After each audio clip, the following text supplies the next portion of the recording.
इथेनॉलची बंदी सुरुवातीला घातली, मात्र अनेकांचा विरोधानंतर आता पुन्हा एकदा ती बंदी मागे घेतली आहे. एक 7-8 दिवसापूर्वी केंद्र सरकारने इथेनॉलवर निर्णय घेतला की सिरपपासून जे इथेनॉल आहे त्याच्यावर बंदी घेतली आणि फक्त बी हेवी ज्यांनी टेंडर्स ऑलरेडी भरले होते त्यांना ते कंटिन्यू आणि सी हेवीला कंटिन्यू ठेवा.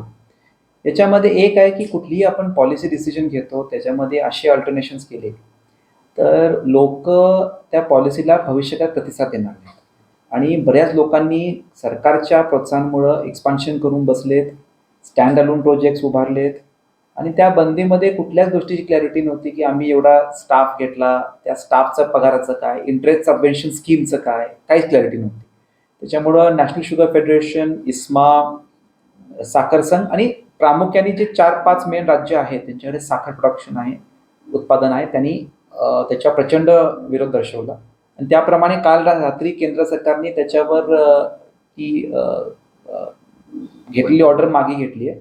आता त्याच्याबद्दल 100% क्लॅरिटी नाही आहे की सगळंच मागे घेतलंय तर काही रिपोर्ट्स असे आहेत की 32 लाख टन जी साखर इथेनॉलला डायव्हर्ट होणार होती त्याच्याऐवजी 17 लाखला ते परवानगी देत आहेत. पण ते ऑफिशियली डॉटेड लाईन्सवर नाही, पण अंडरस्टँडिंग अशी आहे म्हणजे प्रत्येकाला जो कोटा मिळाला होता त्याचा 50% कोटा, सपोज आम्ही 2 कोटी भरलं असेल तर आम्हाला 1 कोटी मिळेल लिटरचं. सो तसा निर्णय घेतला, ह्याचं मी स्वागत करतो. पण अजूनही सरकारला माझी विनंती राहील की सगळंच लिफ्ट केलं तर इंडस्ट्रीला पुढे उपयोगी पडेल. खरं 100% जशी आपली यापूर्वी उत्पादन व्हायचं त्यामध्ये आता किती प्रत्येक कारखान्याला तोटापेक्षा उत्पन्न कमी होणार, लॉस नाही आहे.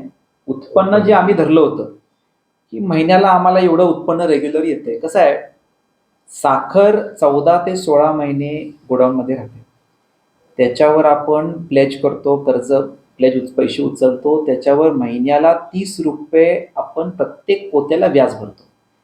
त्याच्या तुलनेत आपण इथेनॉल केल्यानंतर 21 दिवसामध्ये आम्हाला पेमेंट मिळते. सो त्याच्यामुळे हे सगळं व्याज आमचं वाचतं आणि उत्पन्न पण चांगलं होतं.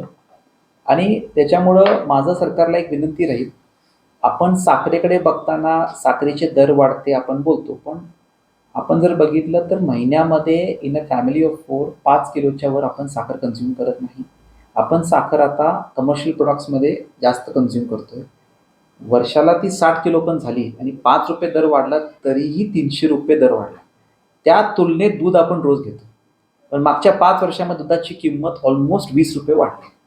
मग तो पर डे कॉस्ट किती आहे आणि दूध डायरेक्ट आपण कन्झ्युम करतो आणि त्याच्यामुळं आत्ता 90% कन्झम्पशन शुगरची कॉर्पोरेट क्लायंट्स घेत आहेत आणि 10% फक्त आपण घरामध्ये डायरेक्ट चहामध्ये किंवा मिठाईमध्ये आता करतो. त्याच्यामुळं मला असं वाटतं की त्या पॉलिसीबद्दल सरकारने परत विचार करा. साहेबांच्या पक्ष प्रवेशाबद्दलची चर्चा आता सुरू झालेली आहे. भाजपमध्ये त्यांचं प्रामुख्यानं पहिलीपासून ते असं चर्चा देखील सुरू झाली आहे. काय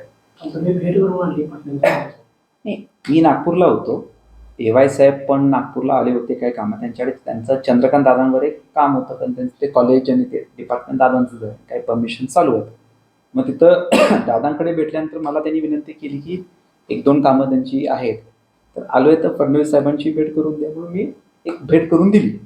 आणि अधिवेशन ही अशी काही वेळ नाही आहे आणि जागा नाही आहे आणि ती भेट म्हणजे त्यांच्या ऑफिसमध्येच झाली, असं कुठे अँटी चेंबरला आम्ही भेटलो असं काही नाही.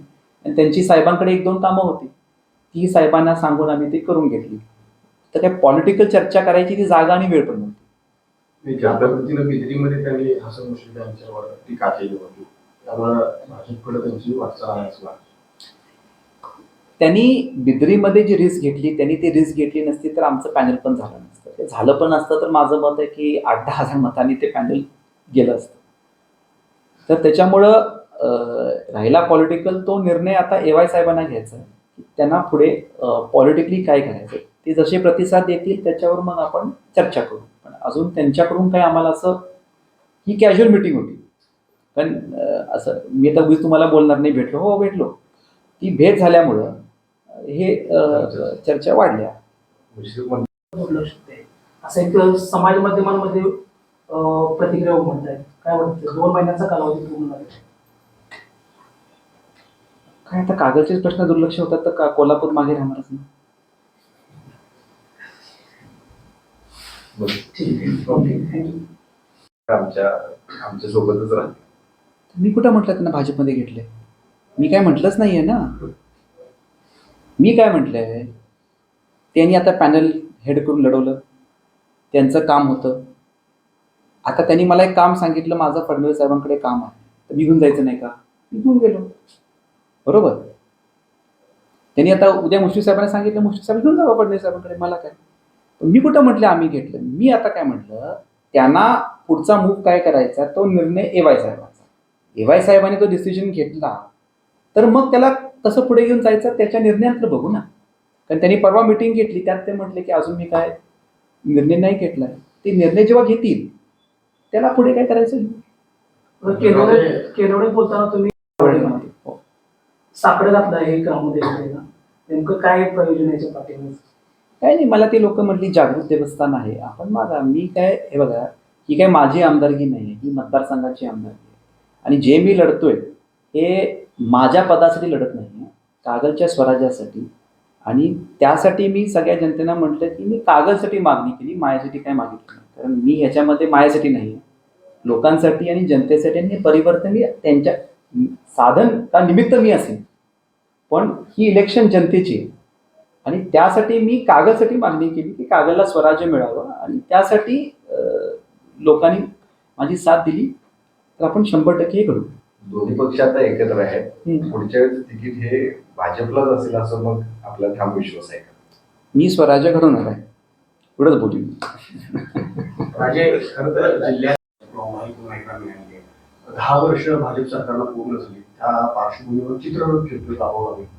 राधानगरी तालुक्यात चित्ररथ मी actually I haven't seen the video. त्यांनी काय प्रश्न विचारले मला माहित नाही, सो मी त्याच्यावर बोलणं, मी खरंच नाही बघितलं. सोशल मीडिया मी सगळं बघतो, पण एवढं मी पाहिलं नाही. पालकमंत्री झाल्यानंतर